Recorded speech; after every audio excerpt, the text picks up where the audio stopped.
to Max, tapping his arm again louder. We are on the air. The intro music has finished. You are literally proving the point of our entire discussion right now.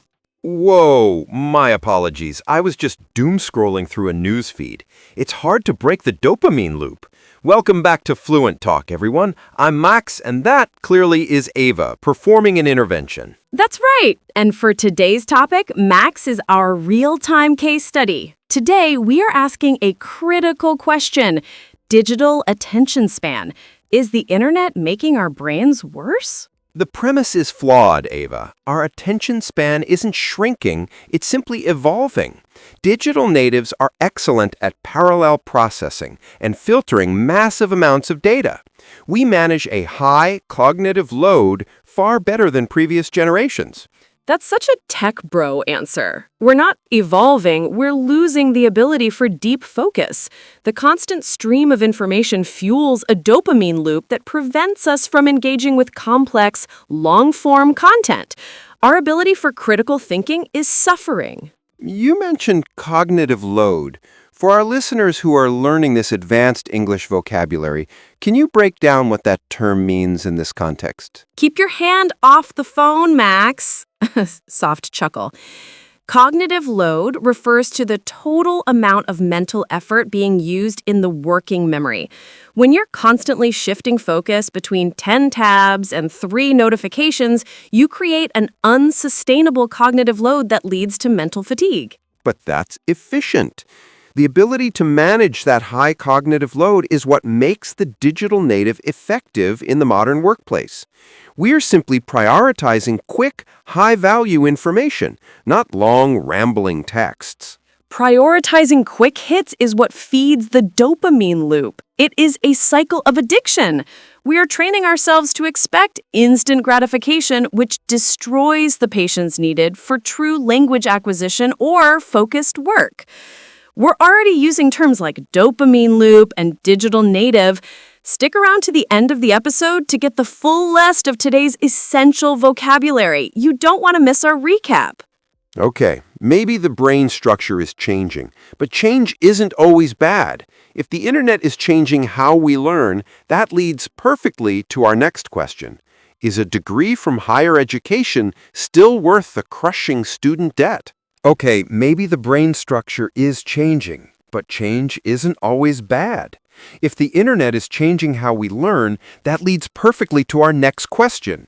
Is a degree from higher education still worth the crushing student debt? For most people, the math simply doesn't add up anymore, Max. The average student debt in many Western countries is astronomical. We have created a system of credentialism where you need a piece of paper just to get an entry-level job that barely covers the interest. But you cannot ignore the numbers on return on investment, ROI. Statistics consistently show that over a 40-year career, a college graduate earns significantly more than a non-graduate. A university degree is a clear marker of diligence and cognitive ability. It's an essential filter for high-value industries. I agree on paper, but I have to admit this is a little personal.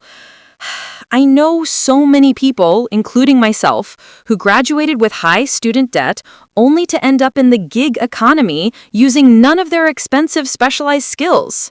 Sometimes I look at the interest payments and I seriously wonder if I should have pursued vocational training right out of high school instead. At least I would have learned a reliable, in-demand skill without starting life in a huge financial hole.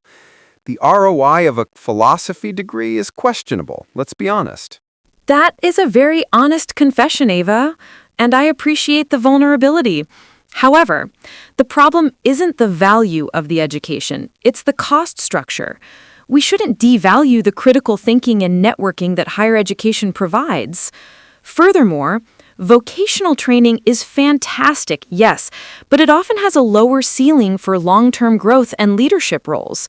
The university system, despite its cost, is designed to create complex problem solvers who can manage things like systemic failure, the very topics we debate here. That argument just reinforces credentialism, the excessive reliance on formal qualifications rather than actual skills for hiring.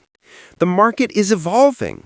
We are seeing huge companies dropping degree requirements because they realize skills learned through online courses or vocational training can often be more immediately valuable than a 4-year theory-heavy degree loaded with student debt. We've just discussed student debt, credentialism, and ROI. If you're planning your career path, stay with us until the very end. We will define vocational training and higher education in the vocabulary summary. The balance, then, is about being strategic. If you are going into higher education, you must ensure the ROI is clear. The key is knowing the difference between obtaining an education and simply buying a credential. Exactly. You need to be able to evaluate information critically. That leads us perfectly to our next segment. Can we trust the media when we are all living in our own personalized echo chamber?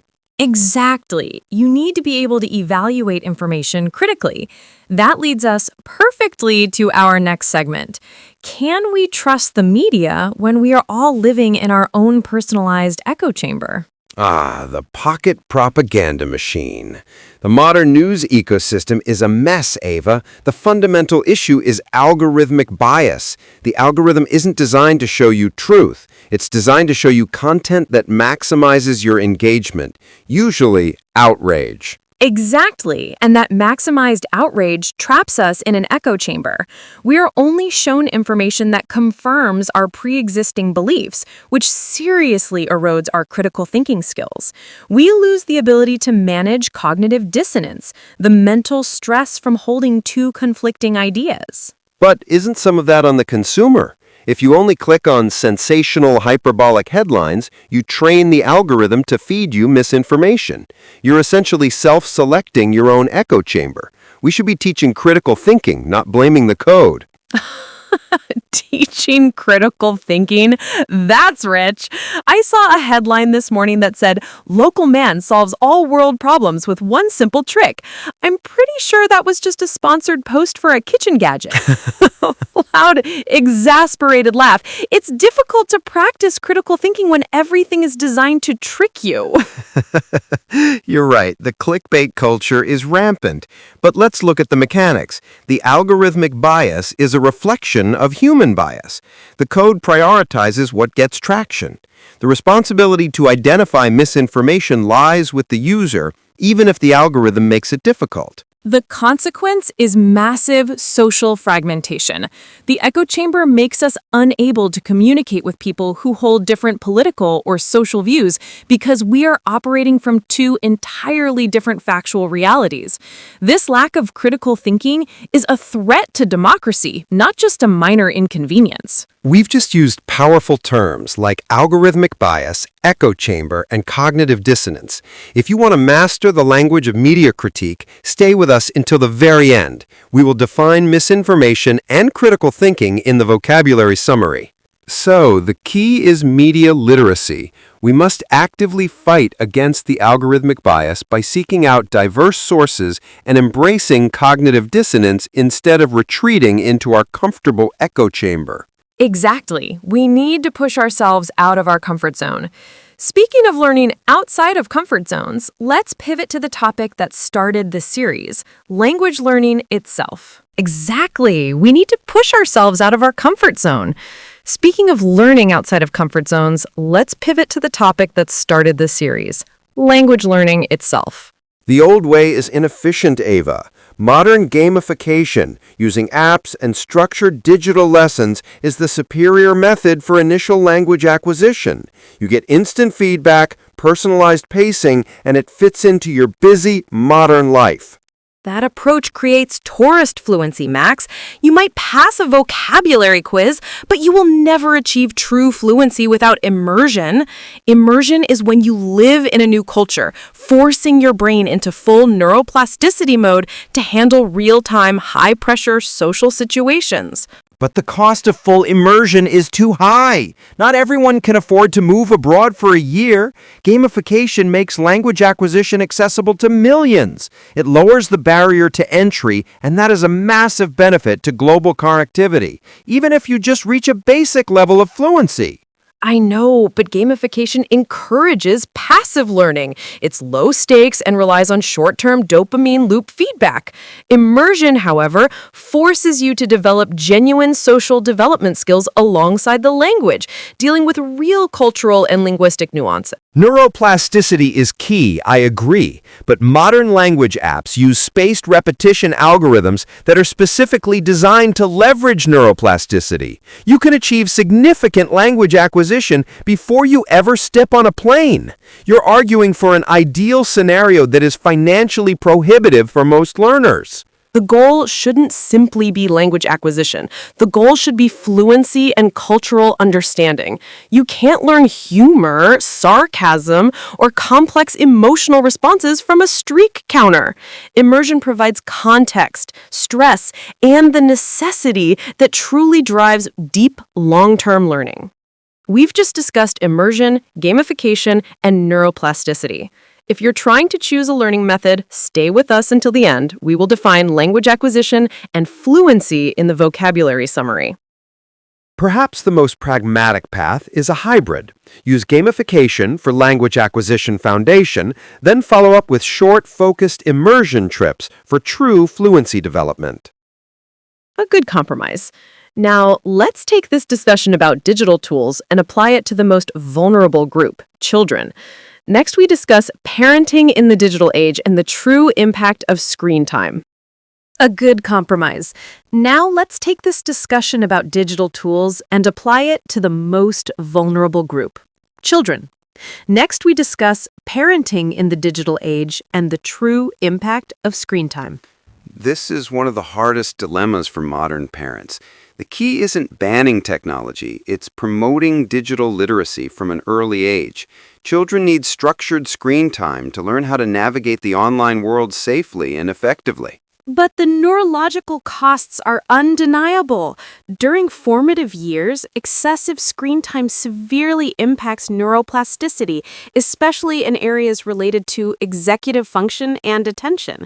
Children desperately need unstructured play and face-to-face interaction for proper social development.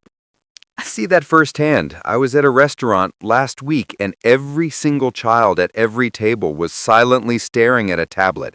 It was eerie. But parents are often forced into it. If the school requires the child to use a learning app, you're essentially increasing mandatory screen time. That's why parents need to fight for unstructured play, activity that isn't guided by a screen or an adult. That type of play is critical for social development, teaching children negotiation, empathy, and creative problem-solving skills that no algorithm can replicate. But if we completely shield them, we fail them in the future. Digital literacy is the language of the 21st century job market. Parents need to be strategic, using screen time as a controlled tool, not a constant babysitter, to prepare their children to be effective digital natives. The problem is the tension between immediate convenience and long-term well-being. We must protect the delicate balance of neuroplasticity in the young brain and prioritize genuine social development over passive digital consumption. We've just used powerful terms like digital literacy, neuroplasticity, and screen time. This is the language of modern parenting. Stay with us until the very end. We'll define social development and unstructured play in the vocabulary summary.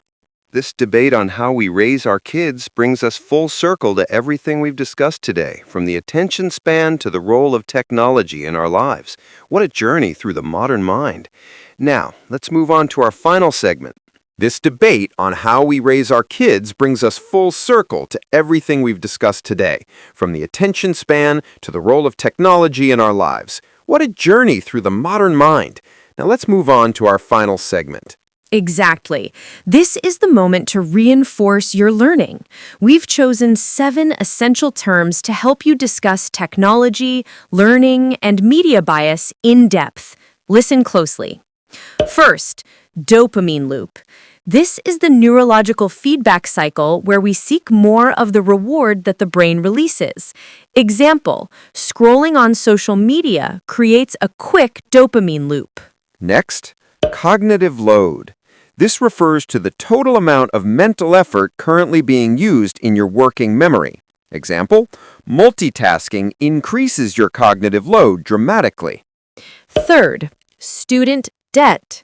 This is the total amount of money owed for higher education costs, often leading to long-term financial burdens. Example, the growing student debt crisis affects millions of young people. Next, credentialism. This is the excessive reliance on formal qualifications, like degrees, rather than actual skills or experience. Example, credentialism often blocks talented people without degrees from getting jobs. Fifth, echo chamber. This is an environment where a person encounters only beliefs or opinions that confirm their own, making them feel their views are universally correct. Example, social media algorithms can trap users in an echo chamber. Next, gamification. This is the application of game design elements and principles to non-game contexts, often used in learning apps. Example, Duolingo uses gamification to encourage language acquisition. And finally, neuroplasticity. This is the brain's ability to reorganize itself by forming new neural connections throughout life. Example, immersion learning leverages neuroplasticity to achieve fluency.